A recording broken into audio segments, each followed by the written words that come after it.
Coach, I did the story 3 years ago about your coaching tree. I traveled from Fair Grove to interview Kerry Green while they were in the Final Four, then to El Dorado Springs to interview Lex Mays, who was also in the Final Four for them, and she played for you. What does it all mean to you that you have so many coaches from the Skyline tree that aren't just coaching high school sports, but they are coaching at championship levels? Um, yeah, I don't know. I mean, I know Lex has recently moved on. She's had another baby, so yeah, I don't know how many people coach. I know that both of my assistants helped me. They both played for me. Macy Perrick actually does our fifth and sixth grade now, so there's three. Lex has coached. Um, I would like to know how many of those moms coach from the stands. you know, it's kind of funny because we'll go to the pink and white and we'll have ex players show up and we'll call like we'll be pressing somebody and you can hear random girls from the stands like rotate, because we're not doing things correctly. So, I don't know. I think like in Kenzie's case, I don't know that she will probably coach.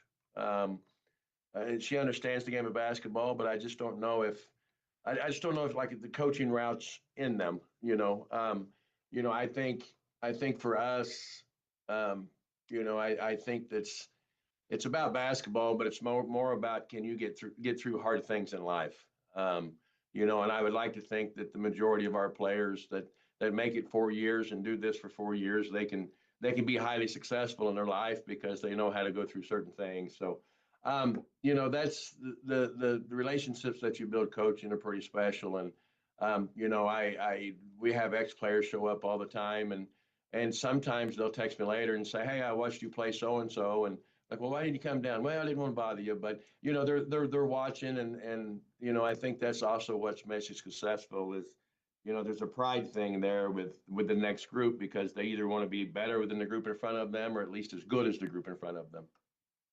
You know, yeah, well, the group we're coaching right now, eh, eh, we started different lineups of the year due to injuries and such, but like right now we start a senior, a junior, and through two sophomores and a freshman, and the first two kids off the bench are sophomores. So I felt like all the way through the pink and white, maybe even a game or two after, I felt like we were playing like we were trying to hang on to something, and so we sat down in the locker room and kind of changed our motto, so to speak. But we sat down and talked about that we hadn't like the group in the locker room at that point. They hadn't won a district championship.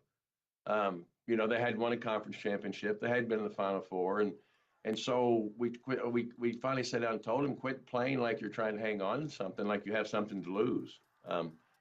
Start playing like you have something to prove. So I think that goes with there's an added pressure there wanting to be better than the group in front of you. I think that's probably also builds with the tradition and the string of quality basketball teams we put on the floor. Coach, girls come from Urbana, Cross Timbers, Tunis, and Preston, and they know growing up that they could be a part of a championship special team and program. What do you teach them early, and what has it been like, coaching your daughter? You coached Ashlyn Garrett last year. You have a team that knows that they're stepping into big shoes with some seniors that were lost from a year ago. Well, I think part of that is like last year, in practice last year, Sage Red's playing really well for us right now as a point guard. And, every day in practice, Ashton Garrett's guarding her, so, she's, you couldn't ask for a better upbringing, so to speak, or a better practice competition to get kids ready to play the next step. So, I think that builds, right now, our practice competition is pretty good. So, I think part of it has to do with the fact that, Sage can look at, Ashlyn or even look at her sister Sadie, who graduated last year, and say, okay, I at least want to do these things. And, when you practice against certain kids every day, you have no chance, but, you don't have any other option other than to get better. That group of seniors that graduated, they were pretty competitive. And so it just pushed our younger kids to get better every day. So, yeah, that group of seniors are gone, but some of the things that they instilled in the group behind them are still there. And we'll look for our seniors and juniors in 2 years to instill the same qualities in the kids behind them. So, I think once you're consistent and each group knows what's coming and what's to expect. I think a lot of programs can build themselves if fortunately you have time to get it done. One of the stories that I heard was how one former player of yours credits you for getting a job promotion because she always used to show up early for work and for meetings at her job. And she says that she learned that being coached by you in your program. You talked about the real world stuff there. What does that mean to you? Well, you see kids who graduate with accolades involving basketball, all conference, all state, and maybe they won this many games. But you hear stories about, kind of like that story about a kid who contributes to, getting it done because they went through hard things in life, went through hard days in practice. So, there were a lot of mornings where or well, a lot of evenings where the last thing I tell them is don't be late to school tomorrow. We got home last night probably at 11:40 after we stopped at 8, and I said, hey, you don't get sleep in tomorrow. You still got to get up and go to school. So, you hear stories like that's encouraging. Coach Brown's daughter graduated several years ago, and she told me a story that um, for 3 or 4 years after high school, she would wake up in October at about 3 a.m. and think she was late to practice. So you build relationships with kids, and then it's funny how when you hear stories like that, I think as coaches we sometimes forget how much it really means to kids just to be a part of something. I Carly Fry, she teaches at Ozark, and she told me one time that probably the biggest thing she learned was how to get through the hard days.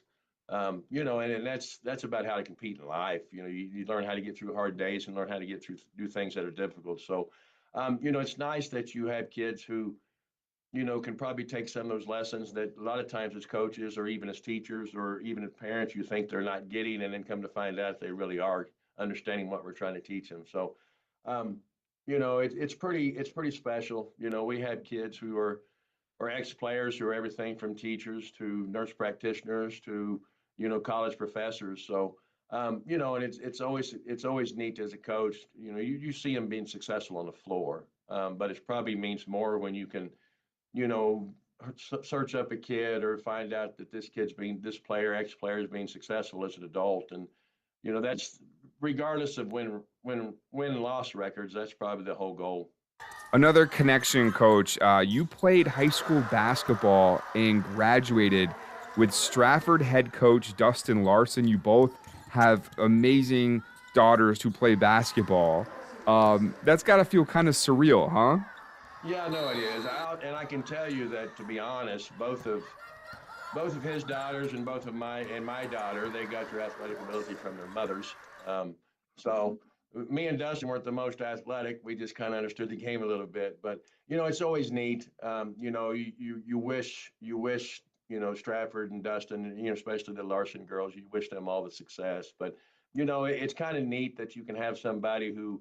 Me and Dustin went to elementary school together, and we graduated in '95. So there's somebody else who's been in it about as long as I have. And, with the success that me and Kenzie got to have, you kind of hope that one of your ex teammates can experience the same type of success. So, 1995, graduated from Buffalo High School seems like a long time ago at times. And then, you see Dustin and you play against each other, and then you're like, well, that doesn't seem like it was that many years ago. So, um, I think me and Dustin understood the game kind of the same way. Once we started coaching, I can tell you that I had mentors that I probably learned more from them than they did from me. And Dustin's in the same boat. We had coaches that we followed and coaches that we learned things from. And you asked me how long I had, and all the guys that I learned things from are gone now or retired. When I first started, I probably had an unhealthy amount of Marshfield game tapes on VHS, if that tells you anything.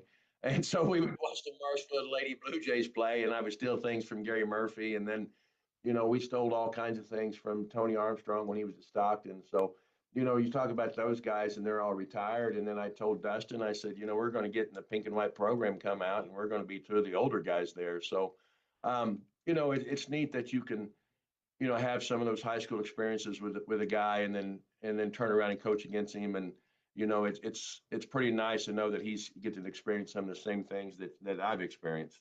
So one of your assistants said that when she played, you would she was someone whose shoulder would go out of place very easily, and you were able to put it back every time for her. And then she goes to college, Columbia College, and she realized like she needed you to drive up to Osage Beach one time to put it back in place because their own trainers couldn't do it. What a crazy story that is. Yeah, we would put it back in. She was extremely like loose jointed, but evidently she trusted me way too much because I could get it to go back in. And I shouldn't tell this story, but me and her dad were good friends, and we were in a quarterfinal against at Warrensburg playing St. Pius X, and it was going okay, but then it kind of got iffy there at the end. Well, Kirsty's shoulder comes out, and she's sitting on the bench, and uh, Ben, her dad, behind me whispers, "Put it back in." So I'm sitting on the bench, and we put her shoulder back in, and I got her shoulder put back in, and Kirsty gets up and goes to the scores table. I'm like, "Where are you going?" She's like, "I'm going to check in."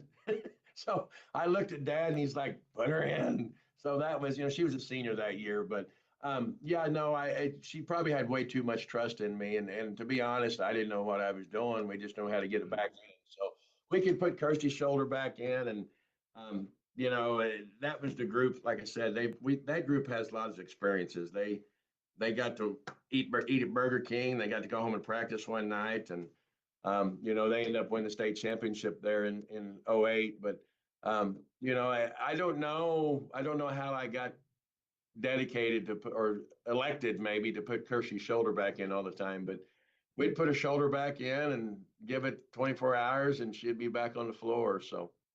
And coach, the team is so good at the press. It has helped you win all these titles. Anytime someone watches a Skyline game, it really is textbook press defense, and that has been so difficult for your opponents to get past. What makes that so successful, and why are your kids so good at that? Well, probably for us, I think it's we do the same. We do the same 4 or 5 things, and then maybe they think it's boring, but we do the same 4 or 5 things in different ways just about every day. Because we preach early on, and some years it's more than others, but sometimes it doesn't go in. Some nights you can't make shots, and so we prepare for the nights when it doesn't go in. So the nights it doesn't go in, we have to be able to guard. So, and some nights, like with this group particular, it took us a little longer, but we're going to have to trade giving up offensive rebounds for turnovers. So, I think early on we're consistent. It's defensive first, it's rebound to basketball, and then offensively it's attack the basket. So, when we first start, we do a lot of full court one-on-one, and you're going to have to get in the stance, and you're going to have to turn the basketball, and we'll do that, and then we spend a lot of time on the press, especially early, and we talk about trapping and rotating, and then it's as we get down the stretch, it comes the same intensity in the half court set as we have in the full court set, and it turns into help the helper and box out. And with our kids right now, and really probably for the last 15 years, I've told them, like, I don't care how much you shoot it, as long as it's the right shot and it's at the right time, shoot the basketball. But if you're going to shoot it, if I'm going to give you that much freedom offensively, then you have to want to guard, because of the nights that wouldn't go in. So I think for the last several years, kids have bought into that, and um, offensively, probably probably like 2012, we kind of changed what we were doing offensively because we knew what was coming, and it was going to be very guard oriented. That might change a little bit in the near future, but you see a lot of young coaches who have a system, and they're going to run that system regardless. And for us, I think that for us to have success, we have to be able to find out what we can do and then tweak the system to fit those needs. There's been years where we've had back to the basket post kids, and we still run dribble motion, but that post kid's got to touch it.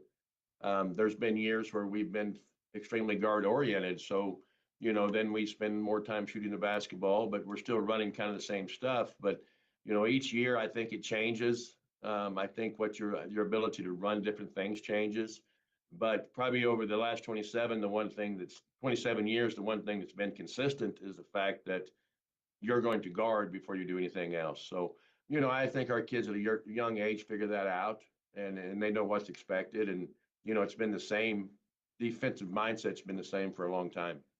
Coach, I want to ask you the question I've been asking all the coaches here, which is if you were in charge of Misha for one day, you could make one change to the way high school sports operate, what would you do? Um, I'm not sure. I could probably kind of go with Brett Reed and try to figure out how we take 8 to the state tournament and then seed it when we get there. Um, but you still have, for examples, you still had the example of Hartville Eugene playing each other in district championship game or the sectional game. This year you have the example of that Class 4 district with Stratford and Rogersville in it. That's unbelievable.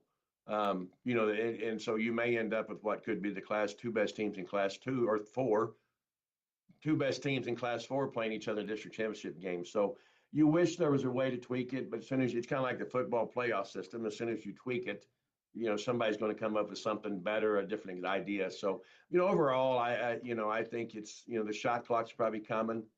Um, whether I would change that now or not, I don't know. But I think it's probably coming. So I think that's a rule that eventually we're all going to have to adjust to and figure out what works for us. So, if you could figure out how to do something different with the state championship bracket, I think that's probably where I would lean. I think it's probably somebody a lot smarter than me would have to figure out what would be best. But, it's unfortunate that sometimes in a lot of years you see a sectional game or a district championship game that could possibly be your state championship game. Coach, thank you again. There's a reason that Skyline is second on the list of state titles after Incarnate Word. The last two, obviously, coming the last 2 years. Congratulations on all the success, Coach, and good luck the rest of the season. Can't wait to see what Skyline's got in store for us. I will tell you this, Kirsty Wilkerson Schultz, she's the assistant coach, and she started helping us last year, and we made it through about the first 6 drills, and she looked at me and said, "It's exactly the same." I said, "I know it's exactly the same for a reason, Kirsty." So, so thanks for having us, and I appreciate it. If you want to do it again, I'm open.